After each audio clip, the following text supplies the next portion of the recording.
Kami percaya Tuhan hadir di tengah-tengah kami. Engkau layak kami tinggikan. Engkau layak kami muliakan.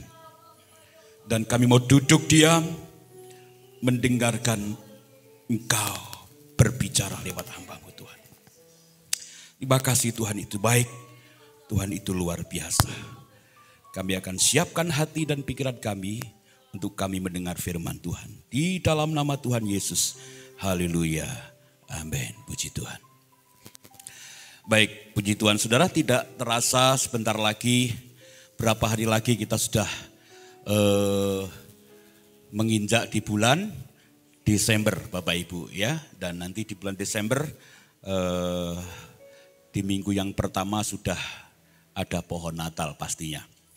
Baik, Bapak Ibu, saya tidak akan khotbah lama seperti 2 minggu yang lalu, saudara. Karena memang 2 minggu yang lalu harus selesai, saudara. Jadi tidak mungkin di molor-molor. Tetapi hari ini saya akan sampaikan firman Tuhan sederhana saja untuk menguatkan dan meneguhkan kita semua yang hadir pada pagi hari ini dengan judul menjadi pribadi yang kuat. Nah, kenapa saya sampaikan tema ini? Karena beberapa hari ini banyak anak-anak Tuhan yang mulai ngelokro, mulai patah arang, mulai patah semangat. Ya, karena apa? Ya, karena pada dasarnya adalah lupa akan kebaikan Tuhan. Kalau kita sadar akan kebaikan Tuhan, kita tidak akan jadi orang yang lokro, orang yang lemah, orang yang loyo, tapi kita akan jadi pribadi yang kuat. Mari kita akan buka Alkitab kita, Bapak Ibu. Ya, hari ini tidak ada siaran Facebook, jadi minta maaf pada keluarga-keluarga yang biasa mengikuti lewat siaran Facebook. Tidak bisa karena HP yang satunya error. Jadi ini pakai video, nanti kalau baterainya kuat kita tayangkan di YouTube channel GPD Itulah Kekasih. Mari kita buka Mazmur pasal 46. Cukup panjang ayat ini, tapi ayat ini luar biasa. Mazmur 46 ayat 1 sampai ayat yang ke-7. Saya ulang, Mazmur 46 ayat 1 sampai ayat yang ke-7, atau kita baca di bagian yang ayat yang kedua ya. Jadi yang kalimat untuk pemimpin biduan dari Bani Korah itu tidak usah dibaca, tapi kita langsung membaca bahwa Allah itu bagi kita dari situ ya. Ya, kita baca dari Allah itu bagi kita. Ya, seperti itu, agak berbeda dengan di Alkitab. Mari kita akan baca sama-sama. Saya baca ayat 2, Bapak Ibu ayat yang seterusnya. Allah itu bagi kita tempat perlindungan dan kekuatan, sebagai penolong dalam kesesakan sangat terbukti.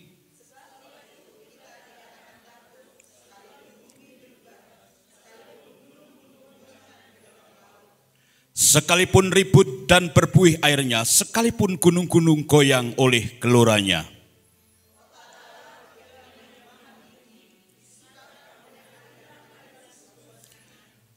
Allah ada di dalamnya, kota itu tidak akan goncang. Allah akan menolongnya menjelang pagi.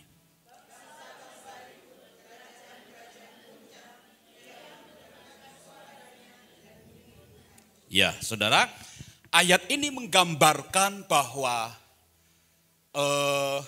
kehidupan yang akan kita hadapi bisa saja terjadi seperti ini. Ya, akan ada suara-suara bergemuruh, akan ada goncangan-goncangan bumi. Ya, akan ada air laut yang meluap yang dikatakan tsunami, Bapak Ibu.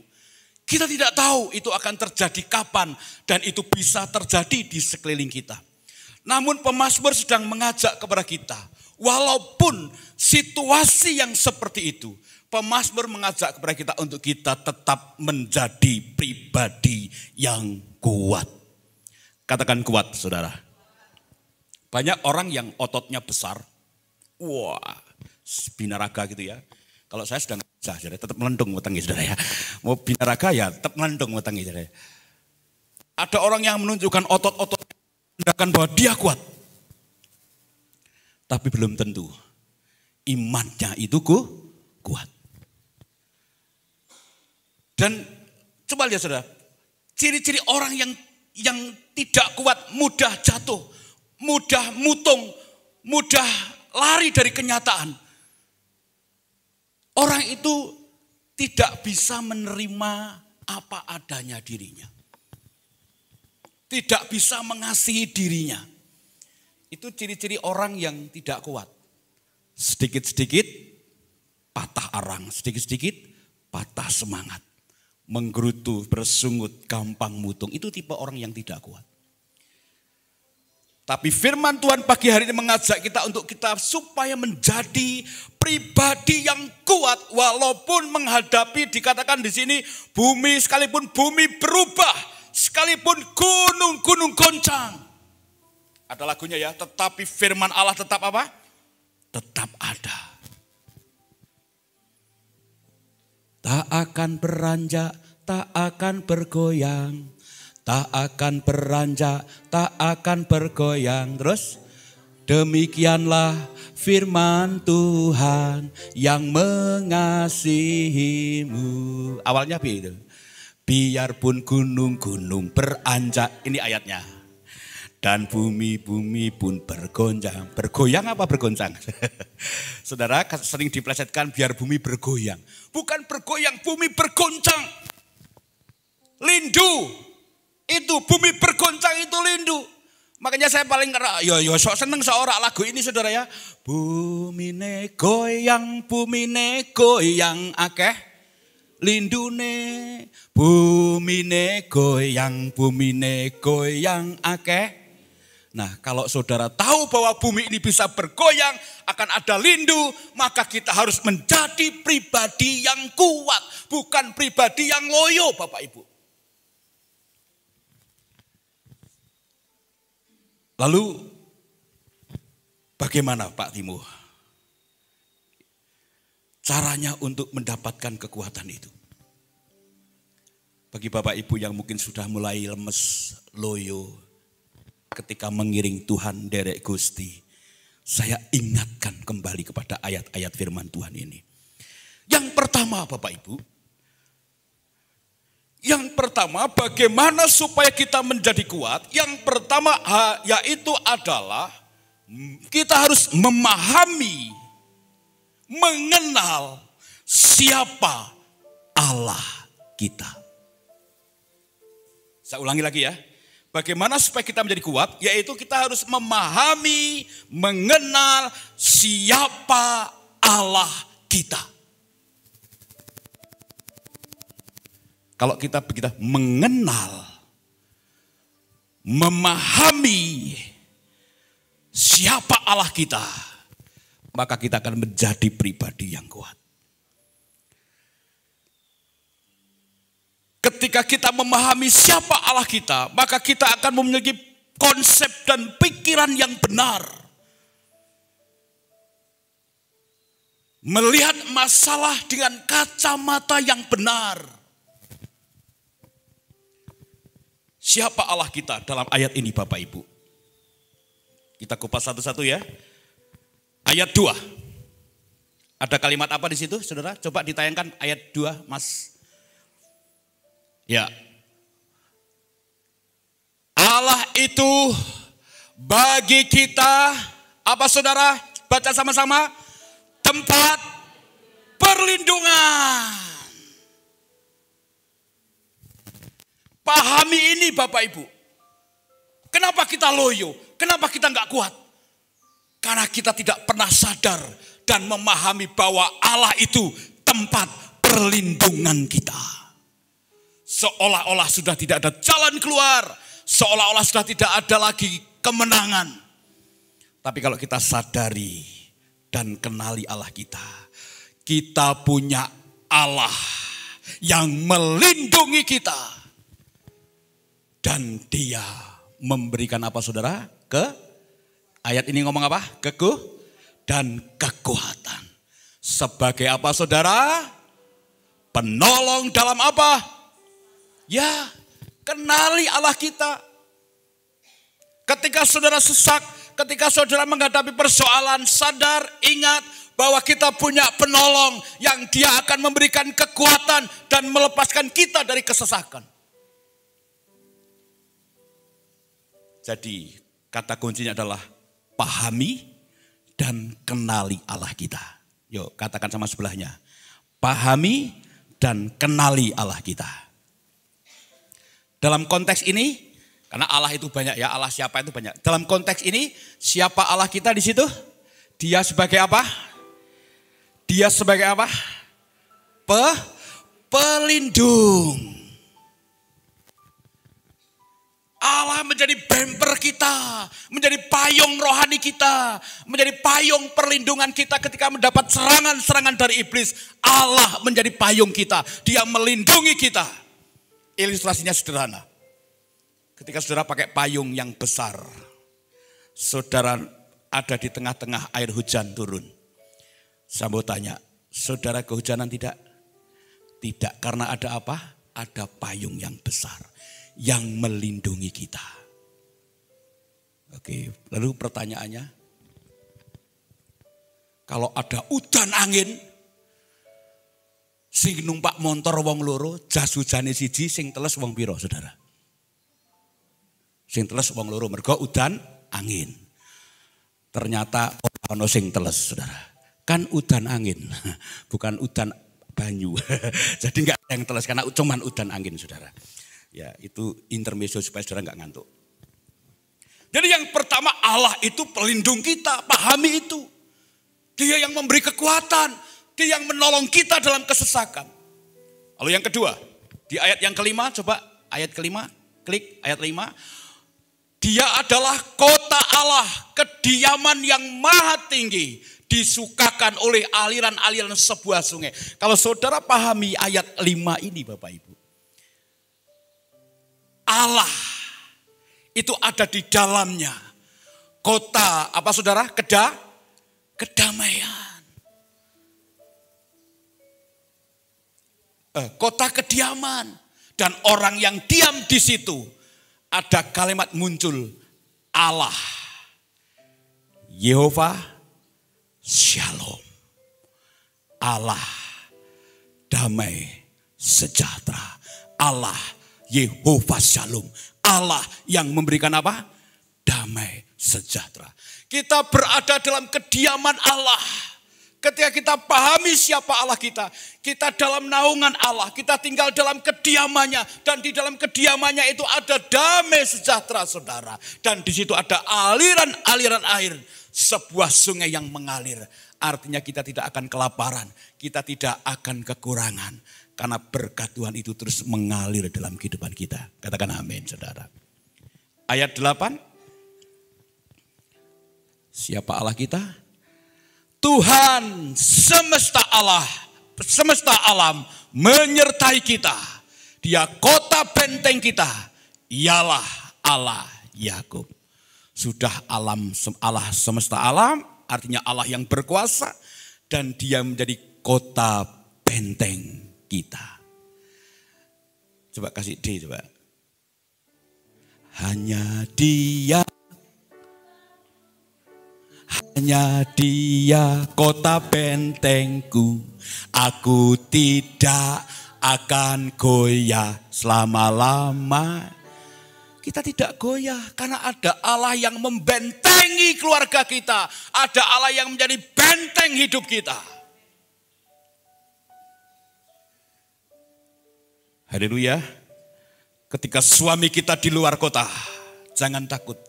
Ada Allah yang membentengi kita. Amin. Ketika kita luar kota, istri kita ada yang membentengi. Karena Allah itu luar biasa bagi kita, saudara. Jadi mulai pahami dan kenali Allah kita. Dia itu kota benteng kita.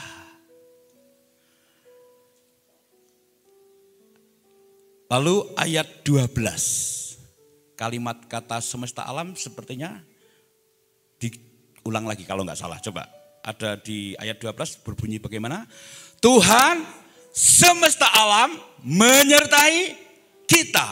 Kota benteng kita ialah, nah sampai ditulis 2 kali berarti Allah ingin menegaskan, sang penulis kitab Mazmur ini ingin menegaskan bahwa Allah semesta alam itu pasti menyertai kita dan dia mau menjadi benteng hidup kita, menjadi kota benteng kita.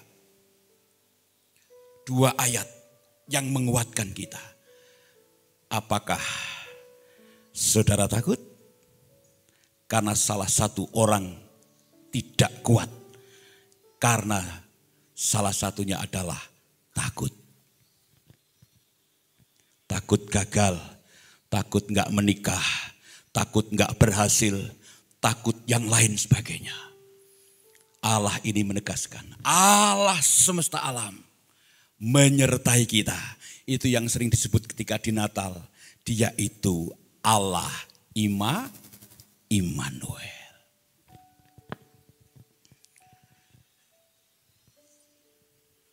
Lalu saudara berkata, Pak, terus gimana? Kalau nanti sakit? Pahami Allah kita. Yang berikutnya, siapa Allah kita? Dia Allah Jehovah Jireh. Coba supaya saudara latah dengan kalimat ini. Ini bahasa Alkitab. Ya, yuk 1, 2 kita. Yehovah Jireh.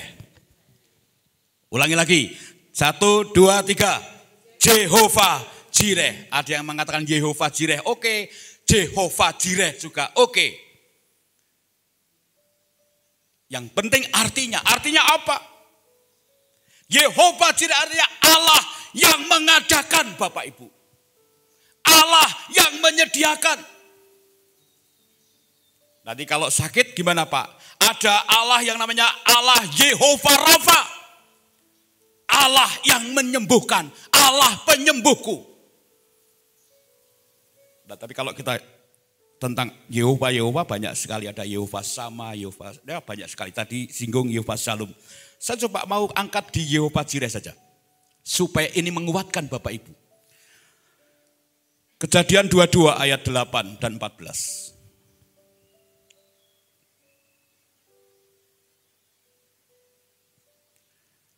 Kejadian Bapak Ibu.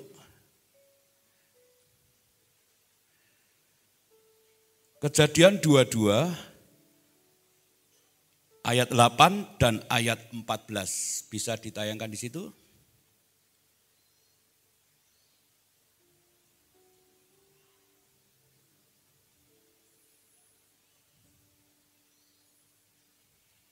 Saya bacakan ayat 8. Sahut Abraham, Allah yang akan menyediakan anak domba untuk korban bakaran baginya. Anakku, demikianlah keduanya berjalan bersama-sama. Ayat ini muncul tidak tiba-tiba, ini ada ceritanya. Ini ceritanya Abraham dan Ishak sedang naik ke gunung untuk mempersembahkan korban. Abraham mendapat suara Tuhan bahwa anakmu harus dikorbankan. Tapi sampai di gunung, api sudah kayu sudah siap, api sudah siap. Ishak bertanya, Bapak, dombanya mana? Yang mau dikorbankan mana? Tapi lihat Abraham. Dia berkata apa saudara? Allah yang akan menyediakan. Ini arti kata Yehovah Jireh. Dia sanggup mengadakan yang tidak ada menjadi ada.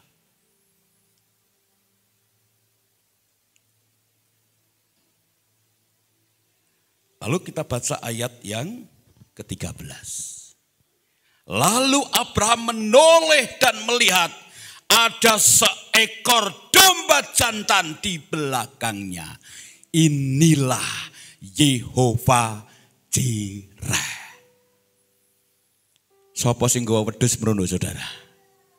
Siapa yang bawa kambing domba ke gunung itu? Gak mungkin tiba-tiba muncul saudara. Karena Allah yang menyediakan. Yang tidak mungkin menjadi apa saudara? Mungkin. Lalu ayat ini berkata, Lalu Abraham menoleh dan melihat seekor domba jantan di belakangnya yang tanduknya tersangkut dalam belukar. Abraham mengambil domba itu lalu mengorbankannya sebagai korban bakaran pengganti anaknya. Dan Abraham menamai tempat itu Tuhan menyediakan. Artinya apa saudara? Yehova Jireh. Yehova Jireh artinya Tuhan menyediakan. Tuhan yang mengadakan. Tuhan yang menyediakan. Dikatakan di atas gunung Tuhan akan disediakan. Apa hari-hari ini yang membuat Bapak Ibu khawatir dan merasa tidak mungkin? Bagi Allah tidak ada yang tidak mungkin. Siapa yang sekarang sedang bergumul dengan mujizat Tuhan? Dan saudara berkata tidak mungkin sembuh. Allah kita, Dia Allah Yehova Rafa. Allah yang menyembuhkan. Siapa yang hari-hari ini takut dan bimbang? Pahami bahwa Allah kita Allah yang menyediakan. Ada yang belum punya pacar hari ini? Anak-anak muda, akeh katanya. Percayalah, pulang dari tempat ini, saudara dapat kenalan baru. Nanti kalau sudah laporan saya ya. Supaya enggak lama-lama lalu konseling pranikah maksudnya. Halo, ini matanya kok ngelirik saya semua nih yang anak-anak muda ini. Aduh, ini kata-kata profetik loh. Pulang dari tempat ini ada tanda-tanda, amin. Sing dijalukkan anak Tuhan, diberkati, sukses, ganteng. Kalau cewek, cantik. Betul tidak? Bisa? Jangan berkata tidak mungkin. Karena bagi Allah tidak ada kalimat tidak mungkin. Ada yang hari ini sakit dan berkata enggak sembuh-sembuh. Allah kita, Allah Yehova Rafa. Dia sanggup menyembuhkan kita. Terakhir Bapak Ibu. Tadi pahami siapa Allah kita? Cukup mengerti ya? Tentang Yehova Jireh dan Yehova Rafa ya. Paham ya? Jadi kalau nanti saudara bimbang, takut, merasa tidak mungkin. Ingat, pahami kita punya Allah. Yehova Jireh. Allah yang mengadakan. Yang terakhir Bapak Ibu. Bagaimana supaya kita menjadi kuat? Yang terakhir adalah kita harus memahami realita hidup. Coba katakan realita hidup. Kenyataan hidup. Ini yang membuat kita kadang tidak kuat. Karena tidak menyadari dan tidak mau memahami realita hidup. Bahwa realita hidup itu kadang-kadang tidak sesuai dengan keinginan kita, dengan harapan kita, saudara. Itu realita hidup.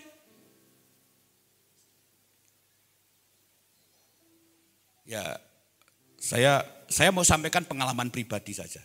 Ya, ketika saya lihat kerjaannya Pak Samyono itu, ya rencananya sudah sematang mungkin begini. Ya wis karena ini untuk pekerjaan Tuhan begini. Tapi realitanya apa?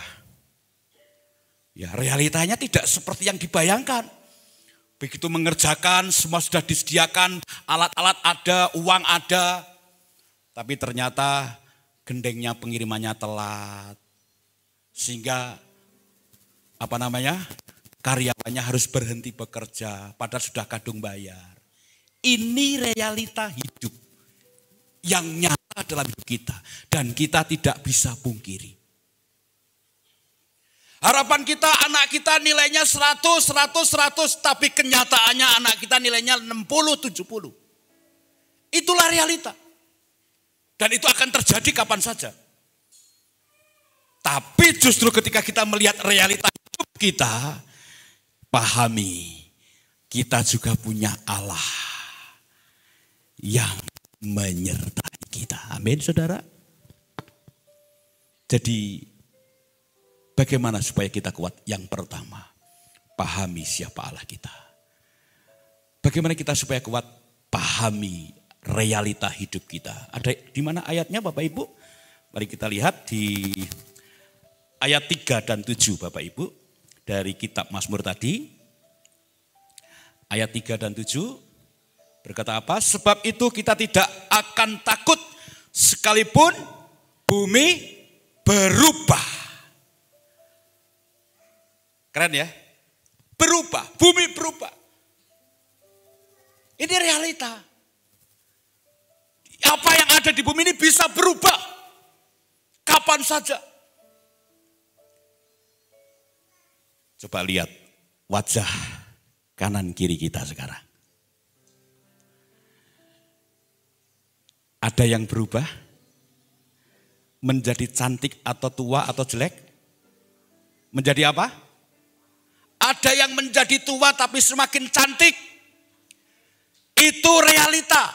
Kalau duitnya akeh. Itu realita. Orang secantik apapun, kalau tidak punya uang untuk merawat tubuhnya, jungkatan ya ora tahu, ganti baju ya ora tahu, bedaan ora tahu. Apa iso ngomong ayu saudara? Itu realitanya.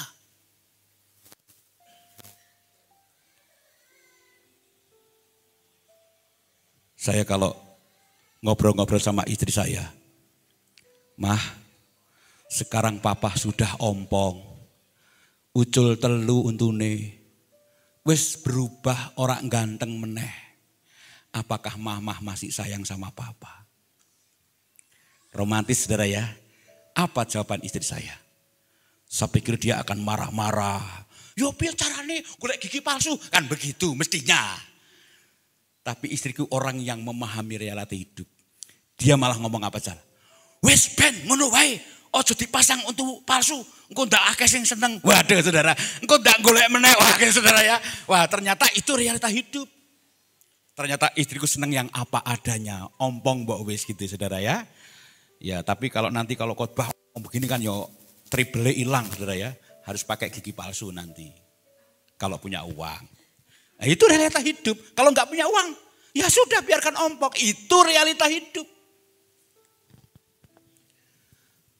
Hidup itu seperti gergaji. Tapi progresnya naik. Kadang ke bawah, naik, ke bawah, naik, ke bawah, naik. Amin, saudara. Apa realita hidup yang Bapak Ibu jumpai hari-hari ini? Biasane, ya toh, kalau kerja bisa 1 jam nggak degek, gigek 15 menit, boyo wis loro. Bukankah itu realita hidup yang harus kita jumpai, amin? Saudara pergi ke gereja, dipikir aman-aman saja di gereja, tempatnya orang suci, tempatnya orang baik. Tapi ketika ke gereja, tiba-tiba ada yang ngaruh-haruh sandal kita jelek saja, tersingging. Tersingging tahu?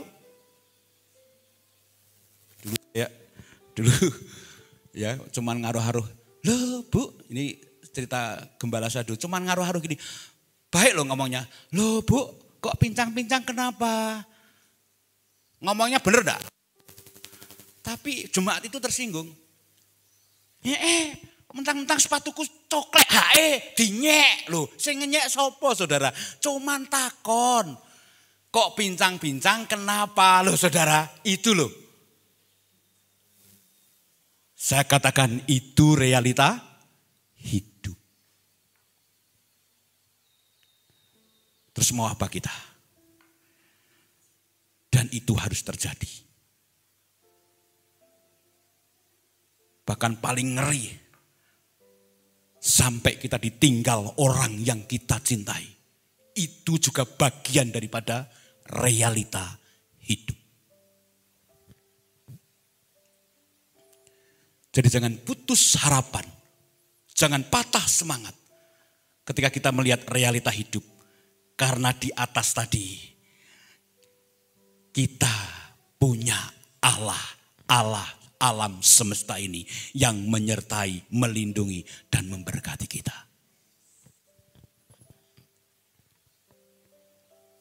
Sudah paham saudara?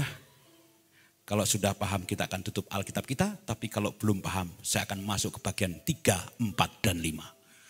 Sudah paham saudara? Bagaimana supaya kita kuat? Yang pertama apa? Pahami siapa? Pahami Allah kita, kenali Allah kita. Siapa Allah kita? Loh kok Yesus? Siapa Allah kita? Kenali, jangan kenal Yesus toh, tapi siapa Allah kita? Dia pelindung, siapa Allah kita? Ayo kono, bingung kabeh. Siapa Allah? Dia penolong, dia Allah semesta alam. Dia menyertai kita dan dia adalah Allah Yehova Jireh yang mengadakan yang tidak ada menjadi ada. Katakan amin. Wes paling gampang konek takoni sedulure koncone, khotbahmu apa? Jawab, Yehova Jireh. Yang kedua apa? Yehova Rafa. Artinya apa? Allah yang menyembuhkan. Yehova Jireh artinya apa? Kalau saudara pahami ini, melihat realita hidup, saudara akan menjadi pribadi yang kuat. Apakah Pak Timo juga pernah mengalami tidak kuat? Pernah. Sedih? Pernah. Jatuh? Pernah. Tapi di saat jatuh, di saat takut, di saat bimbang, saya kembali mengingat bahwa Allah itu Allah Yehova Jireh. Apa yang sulit buat Bapak Ibu Saudara? Pahami dan percaya Tuhan itu Yehova Jireh. Saya mendengar ada yang sedang ingin Innova. Jangan takut, dia Allah Yehova Jireh. Ada yang pengen beli sawah lagi, jangan takut, dia Allah Yehova Jireh. Yang penting jangan punya istri lagi atau suami lagi. Amin saudara.